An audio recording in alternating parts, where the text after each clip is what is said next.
Rasululloh sollallohu alayhi vasallam marhamat qilyaptilar. Duoni qofiyalisini Alloh va uni rasuli yomon ko'radi dedilar.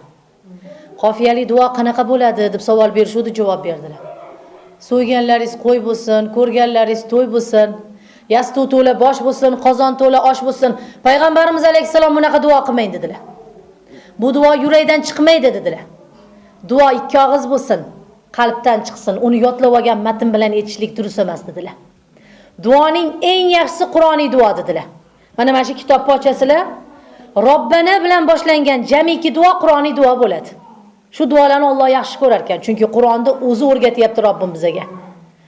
Allohumma bilan boshlanadigan duolar eng yaxshi duolar, shuni yod olishimiz kerak ekan. Va payg'ambarim alayhisalom marhamat qildilar. Bugun kecha kunduzda sizni xizmatingizni qilib turgan kishini duo qilmas ekansiz, duoingiz ko'kka ko'tarilmaydi dedilar.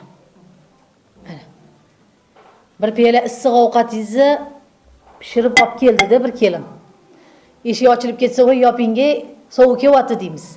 Bir pas ochilishiga chidolmaymiz vaqti kelsa. Lekin o'sha issiq ovqatni olib kelib qo'ygan kelinni hamma ham duo qilavermaydi. Vaholanki farzandingizni o'rniga farzand bo'lib kelib, sizni uzatgan dastyor qizlaringizni o'rniga qiz bo'lib kelib turib, hovliga chiqmay, mashaqqat chekmay, issiq oshingizni ichib o'tiradigan birovni dastyor bolasini duo qilishingiz shart ekan. Qiladi-da, men ham vaqtida qilganman desak, bizning namozdagi duoyimiz qabul bo'lmas ekan. Qovushingizni to'g'rilab qo'yib, "Bujon, qovushingizni artib qo'ydim" degan navarani duo qiling. Eshikdan ikkita non ko'tarib kelyapti o'g'lingiz, albatta duo qiling. Onajon, uyingizni supurib qo'ydim, kiyimingizni yuvib qo'ydim degan kelinni duo qiling. Chunki Alloh taolo dunyoni shunaqa zanjir bilan yaratgan ekan. Meni xizmatimni qilganni men duo qilsam, meni duoyimni ko'kka ko'tarar ekan Alloh. Umsam yo'q ekan.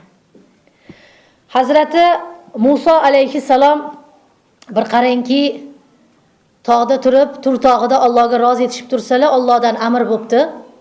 Amrni ko'ring qanaqaligini. Allohim menga bir ibrat ko'rsatgin, bir hikmat ko'rsatgin deyilsa, falon tog', falon qishloqni topib boring, ibrat sizga o'sha joyda debdi Allohim. Haligi joyga Musa alayhisalom qidirib topib kelsalar, Xudoning qudrati bilan eshikni taqillatsalar, bir zaif eshikni ochibdi, ayol. "Ey ayol" debdilar, "Men payg'ambaring Musa alayhisalom bo'laman. Seni o'yingda ibrat bor ekan, Alloh menga shuni buyurdi" debdilar. "Bilmadim. Ey Musa alayhisalom, boshimiz ko'kka yetdi. Kiring ichkari xonada jufti halolim borlar. Kirib so'rayinchi u kishi bilarmikinlar, nima ibrat borin" debdilar. Xudoning qudrati bilan Musa alayhisalom ichkari xonaga kirib, ne ko'z bilan ko'rsinlarki, to'shagiga mixlanib yotgan bir erkakni ko'ribdilar. Haligi joyda Musa alayhisalomni salom berib, o'rinda yotgan erkak ko'zdan yosh oqib turib aytibdilar: "Ya Musa alayhisalom, 40 yildan beri yotaman. 40 yildan beri til bor, zabon bor, oyoq qo'l yo'q. Xudo yaratganda o'rnimdan turib ridoyingizni ko'zimga surib ko'rishgan bo'lardim, lekin yaramayman" dedibdilar. Musa alayhisalom zarari yo'q deb tepalariga kelib o'tirib, so'rashib, istashib bo'lgandan keyin aytibdilar: "Sizni o'yingizda hikmat bor ekan, Alloh buyurdi." Hikmat nima deganlarda haligi odam yig'lab yorib aytibdiki, 40 yildan beri Xudodan bitta narsani duo qilib so'rayman, lekin Xudoyim hali mustajob qilganini bilmayman debdilar. O'rtaga tushing ey payg'ambar alayhisalom, so'rab bering, duoyim qachon mustajob bo'ladi deb so'rabdilar. Shuni eshitib turgan Musa alayhisalom Xudoga rozi etib Allohdan tilab so'rasalar, Allohdan javob kelibdi: "Ey Musa alayhisalom, bu bandamning duosi qabul bo'lmagan, bo'lmaydi ham" debdi Alloh. "Nega Robbim? Nima qilib g'azabingni keltirgan bu bandang?" deb savol bersalar, 40 yildan beri ostona hatlab ko'chaga chiqmaydigan, tegini yuvib tozalab birovga isini ko'rsatmaydigan, og'zidagi luqmasini chaynab halqumiga soladigan ayoli bor. 40 yildan beri to'y hashamni, ona ota jigarini bilmaydi bu ayol. Lekin hali biron marta bu xotinni duo qilgani yo'q debdi Alloh. Duo qilmasa ekan, duosi ko'tarilmaydi debdi Xudoyim. Buni biz bilishimiz kerak. Qarang, birovni majburiyati qiladi, deyishlik noto'g'ri ekan. Qilgan mehnatiga rahmat etishlik, salomat bo'ling, bolangizdan qaytsin deyishlik hammamizga taalluqli bir ibrat ekan. Xudoning qudrati bilan ayoli chaqiribdilar Muso alayhisalom. Ayol zaifa kirib kelib so'rabdilar, "Labbay ya Muso alayhisalom" deganlarda, bu eringni agar roziman deb turib bugun aybidan o'tmasang, u seni duo qilmasa, shu kechda ering Alloh asrasin jahannamiy bo'lib turibdi dedilar. Erkak ayoliga qarab turib aytdi, "Shu kungacha qilgan xizmatingdan ey ayol roziman. Alloh taolo senga qiyomatda jannat mukofotini bersin." Ayolam ko'ziga yosh keldi. Bu kunlarni necha kun kutdim, necha yil kutdim. Hattoki og'zingizga osh solib turganimda so'kish eshitgan kunlarim bo'ldi. Tayizni yuvib tozalaganimda jerkishlarni qarangki guvohi bo'ldim.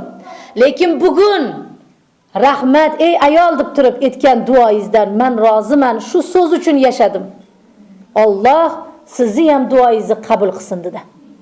Lahzada erkakning duosi qabul bo'lib, 40 yildan beri oyoq qo'limga shifo ber Xudoyim, dardimga shifo ber deb so'rar ekan. Muso alayhisalomning ko'z o'nglarida oyoq qo'li lipillab harakatga kela boshladi. Demak, Muso alayhisalomga kelgan bu hissada Alloh taolo barchangiz bir-biringizga boylangansiz deyapti Alloh. Barchamiz hatto mana yig'inga keldik. Choynakda choy olib kelib qo'yapti hozir yoshlar oldinglarga.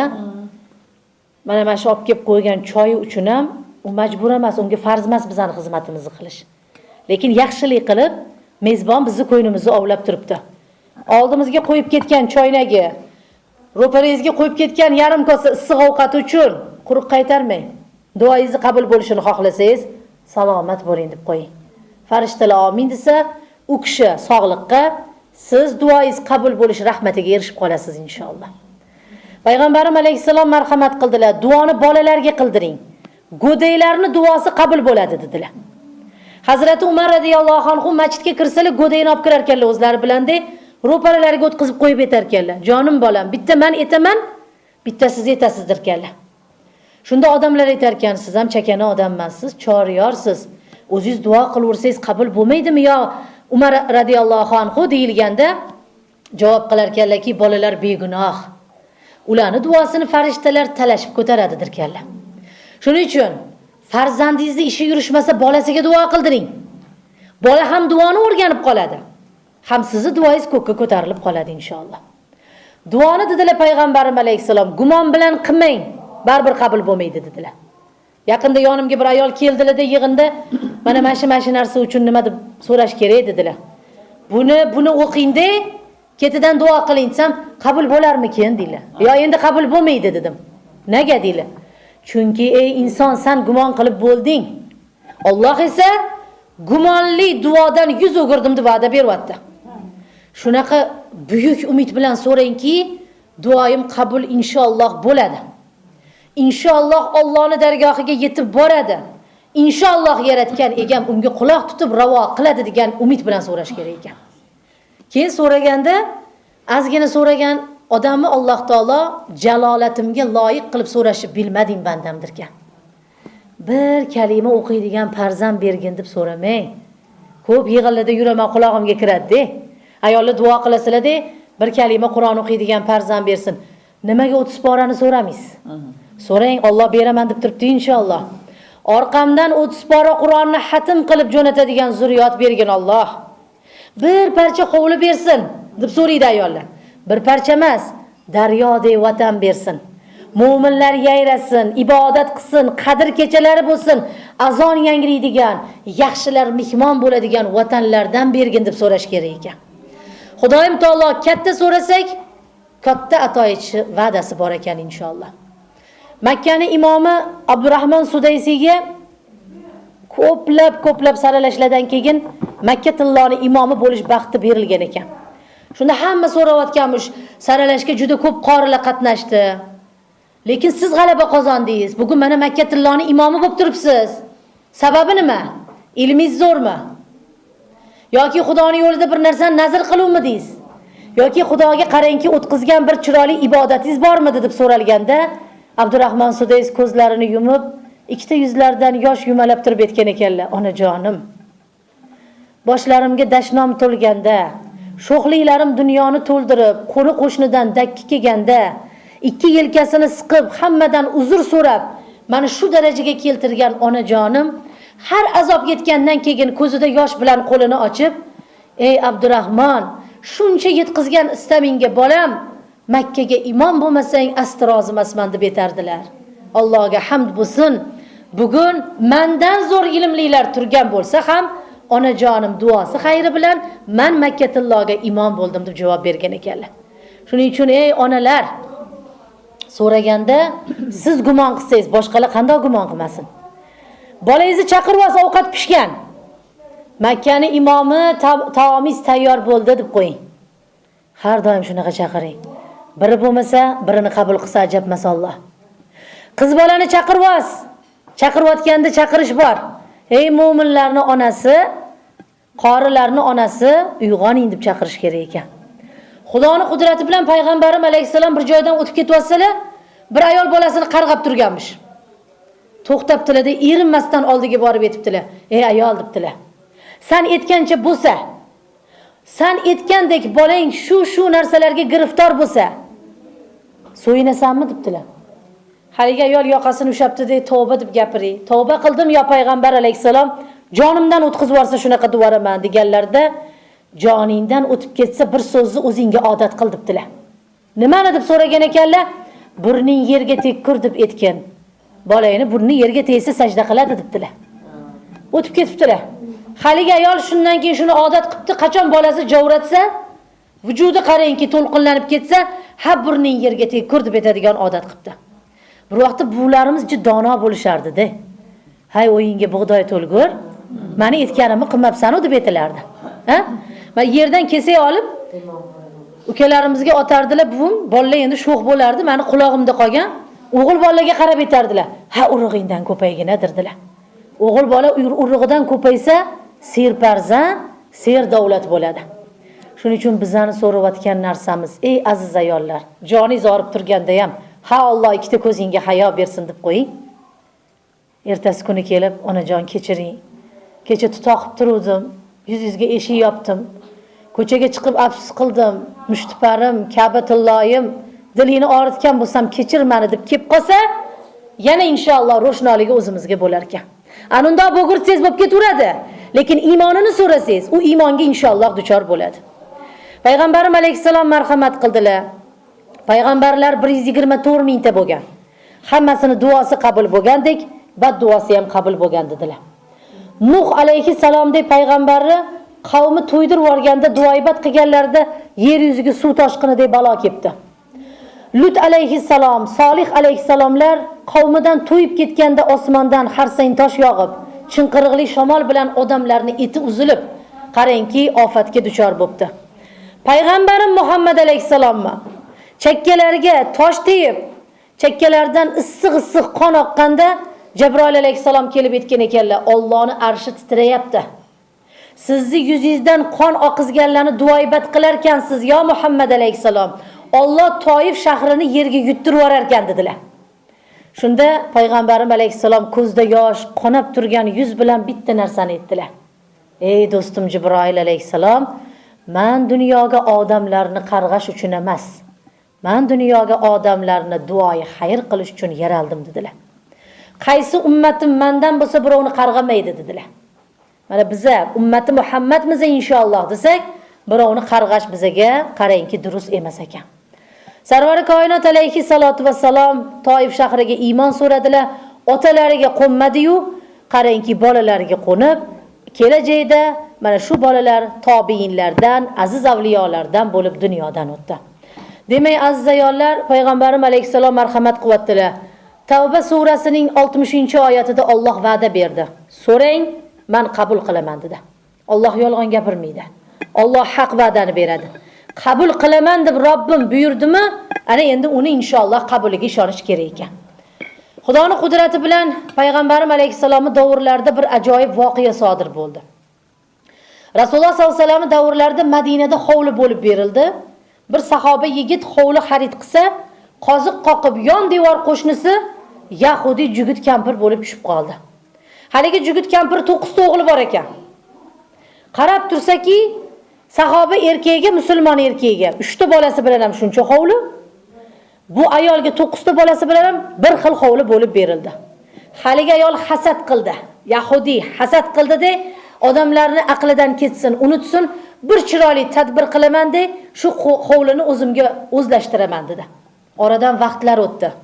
Odamlar kimni hovlisi kimniki ekanligini qoziq tortilgan yerdan aniqlamaydigan vaqt kelganda, etagini boshiga yopib ayol hammani chaqirib, shu hovli uniki ekanligini, sahoba o'zlashtirib olganini tuhmat qilib atrofga jar soldi. Sahoba har qancha urinmasin, ko'zda yosh bilan harakat qilmasin, qoziq qoqilgan yer unikiligini isbotlab bera olmadi. Va oxiri kuchi qolmagandan keyin haligi ayolga qarab aytdi: "Ey ayol, bugun peshonamda halol bo'lib turgan narsani senga qo'yib ketyapman. Lekin shu hovli senga buyurmasin" dedi. Shu hovli tez kunda senga qabriston vazifasini o'tasin dedi. Haligi sahoba ketdi.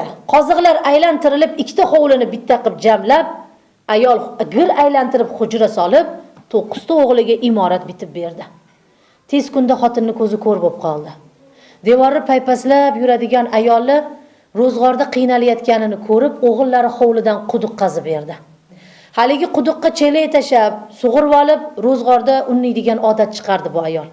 Lekin ming afsuski, yaqin orada ayolning qo'lidan, belidan quvvat ketib, chelakni tortaman deb boshi bilan og'ib quduqqa tushib ketdi. Ayolni kullab qidirishdi. Ayolni haftalab qidirishdi. Ayol hech qayerdan topilmadi. Vallohning marhamati bilan tez kunda hovlidan badbo'y hid tarqala boshladi. Beliga arqon bog'lab, qo'lida shamchiroq bilan o'g'illaridan biri quduqqa tushib, ne ko'z bilan ko'rsinki, ayol suvni yuzida hishib yotganini ko'rdi. Qaytib chiqib, og'a-inilariga aytgan bitta gapi bo'ldi: "Endi xohlasak ham onamiz suvdan ko'tarib ola olmaymiz" dedi. Hammalari qo'llariga bittadan xarsang tosh olib, quduq og'zini to'ldirishdi. Ayolni tosh bo'ron qilib, o'sha hovliga dafn qilishdi. Haligi erkakni etgan qarangki duoibati o'z natijasini topib, ayolga shu hovli hech qancha kunlarda rohat bilan yashashga buyurmadi. Shuning uchun bir vaqtda ota-bobomiz aytardilarki, oqlig'i haqqi bilan bolam yerri haqqi og'ir bo'ladi. Yerri haqqidan ehtiyot bo'linglar degan gaplar bo'lardi. Bir qoziq qoqayotgan otalar ko'chaga emas, ichkariga mendan ketsa ketsin, birovning haqqi yuqmasin deb turib, qozig'i avvalgilar Xudodan qo'rqib ichkariroqga qoqardi. Hozir ko'chalar bilan o'rab olinadi. Sal kechroq kelsin, qo'shnilarnikiga qarab tortiladi. Bir qarich yoqqa o'tib ketadi, bir qarich bu yoqqa o'tib ketadi. Ko'chalar bilan qo'shiladi va ko'chada odamlarning o'tadigan yo'lagi qolmaydi. Men yaxshilab qarab turib aytaman. Ta'ziyaxonaga borib fotiha o'qib kelaman desangiz, oynani tegidan yuradigan yo'laklar bo'lardi bizning yoshligimizda. Onalarimiz yetaklab bog'chalardan qaytib kelishardi. Yo'laklar yo'q, o'rab olingan hamma yoq.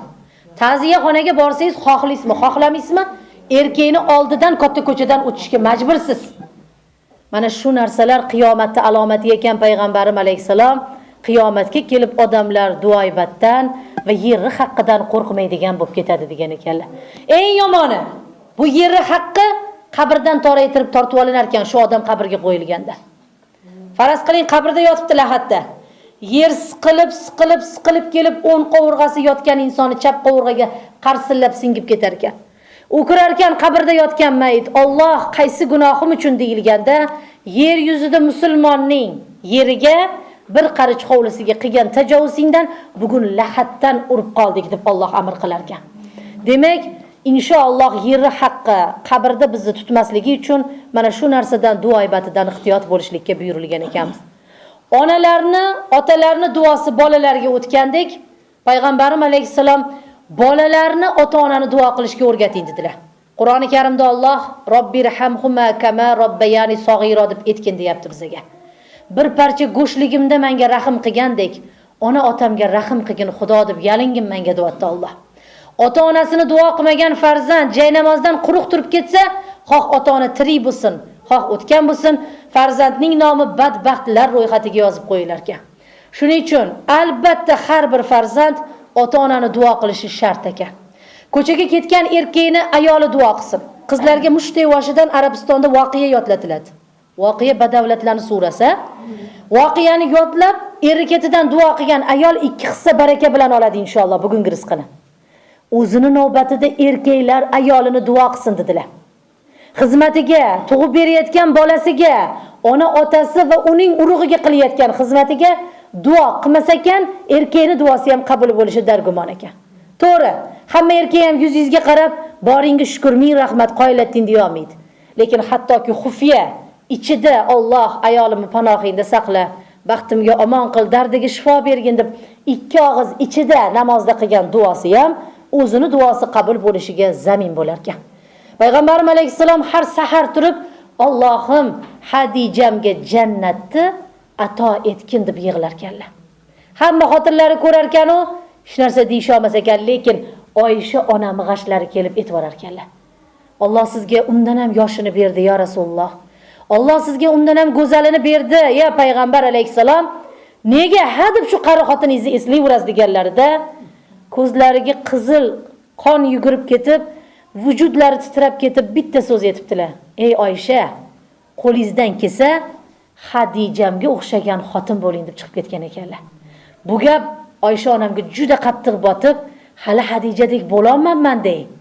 Bu ayolning darajasiga yetish hali dushvor ekan deydigan so'z bilan qaytib og'izlarini u ayol haqida ochmagan ekanlar. Demak, inshaalloh payg'ambarimiz alayhisalom sunnatlari bilan erkaklar ham ayollarini duo qilishga amr qilinadilar.